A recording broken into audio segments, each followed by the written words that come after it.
Sejam bem-vindos, né?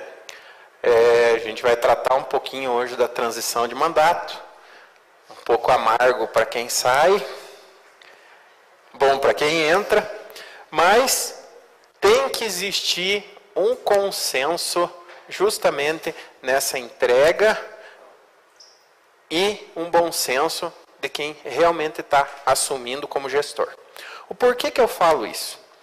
Já faz 18 anos que eu atuo na área pública, a minha formação é em contabilidade, tem muitos aqui que já fizeram curso comigo, já sabem mais ou menos como que é a minha história e como que funciona. Mas para quem não me conhece, eu sou formado em contabilidade, atuei muitos anos com assessoria contábil e agora eu parti mais para essa questão de qualificação. Então, o que acontece nessa questão da transição? Tem alguém aqui que é de prefeitura? Tá, quem é de prefeitura, né? A maioria é Câmara, mas eu tenho que direcionar que a transição na prefeitura ela é muito mais difícil que a transição na Câmara, né? Primeiro que não se sabe nem quem vai ser o gestor da Câmara, vai se saber só no dia 1º de janeiro. Então, fica um pouco difícil essa questão da transição na Câmara. Quanto à prefeitura, vocês têm que levar para o prefeito de vocês o seguinte, que é muito melhor para ele abrir a prefeitura para transição do que ele segurar todas essas informações até 31/12. Vocês vão me perguntar, mas por que isso, João? Por que isso? Porque se você abrir a prefeitura para quem está entrando e nesses 3 meses você ir passando a situação de tudo que está acontecendo na prefeitura, logicamente que ele não pode interferir nas ações do atual prefeito, no dia 31 fica tranquila a situação. E provavelmente vocês não vão ter problemas depois no que diz respeito ao acesso à documentação. O mandato acaba, mas a responsabilidade do ex-prefeito continua por vários anos até que seja aprovada a última conta dele. Tá? Então, o que eu vejo assim? Se vocês travam o acesso à informação, hoje nós temos o portal, a maioria das situações consegue-se no portal. Vocês travam a transição para o prefeito que está entrando. É lógico que essa pessoa que está entrando, esse futuro gestor, principalmente em cidades do interior, que existe aquela questão da rixa política, dos grupos políticos, e que é uma... Eu brinco assim que quando o município é muito pequeno, é a guerra de 2 famílias. Sai uma, entra outra, sai uma, entra outra, sai uma, entra outra. E o dia que os 2 subir no mesmo palanque juntos, você pode acreditar até no fim do mundo, porque é quase que impossível. Então, o que acontece? Isso de travar a informação, etc. e tal, quando chega dia 2 de janeiro que a pessoa assumiu o cargo, o que vai ocorrer? Tudo que vocês precisarem, ele vai travar. Tá? Então, é muito mais viável a transição para quem sai do que propriamente para quem entra. O ex-prefeito travou a transição. Se ele tivesse efetuado a transição, o atual prefeito jamais poderia fazer isso. Porque em 3 meses ele sabia a situação, o que estava acontecendo, o que não. Em contrapartida, em outro município, que o prefeito era dono de uma transportadora, ele abriu para a transição, e vocês vejam no que tange ao patrimônio. No dia 28, 27, ele começou a encostar na frente do Paço Municipal 200 e poucos carros, dos quais a maioria deles foi ele que comprou em 4 anos de mandato. Tanque cheio, e o prefeito que assumiu, ele perdeu o dia inteiro, junto com o prefeito que estava saindo. Ó, prefeito, está aqui, tem extintor, tem socorro, tem isso, tem aquilo. Batia na partida, estava funcionando. Pneu novo, etc. e tal.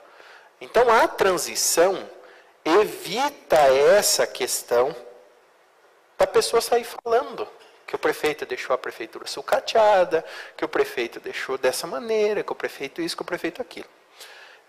Eu estou assessorando 3 municípios na transição. De domingo para cá a gente já começou.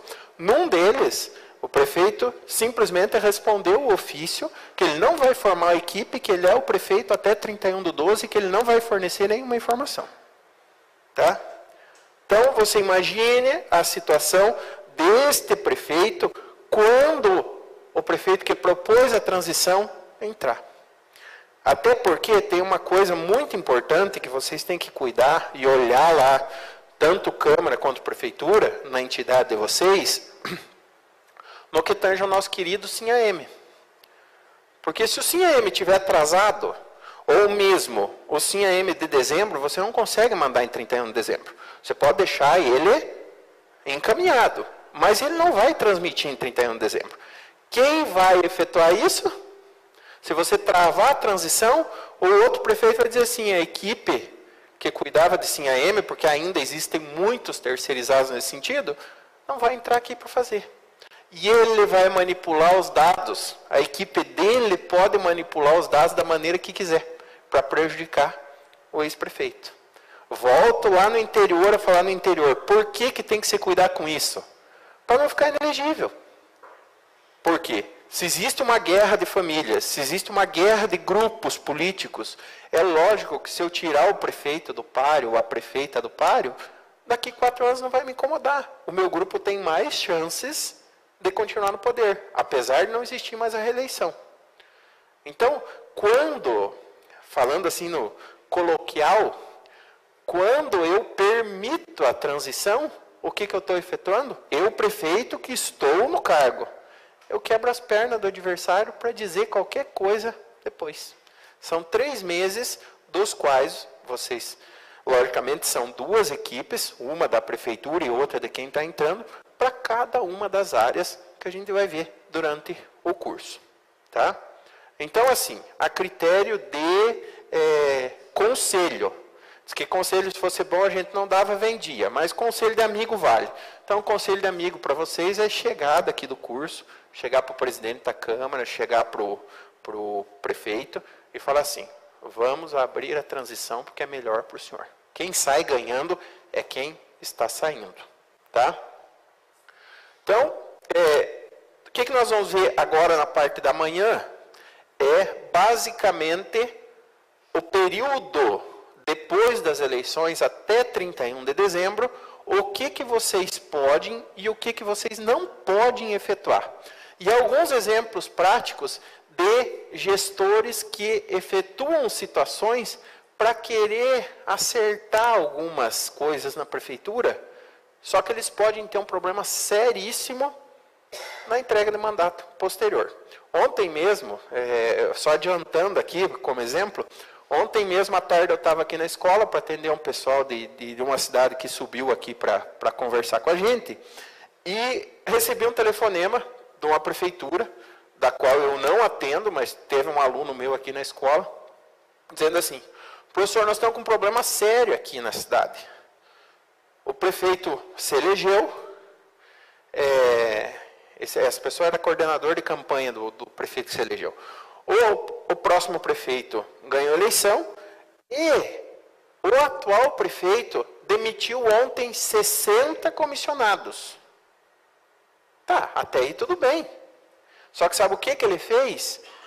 Ele tinha um concurso aberto lá de trás e que desses 60 comissionados, 40 passaram no concurso.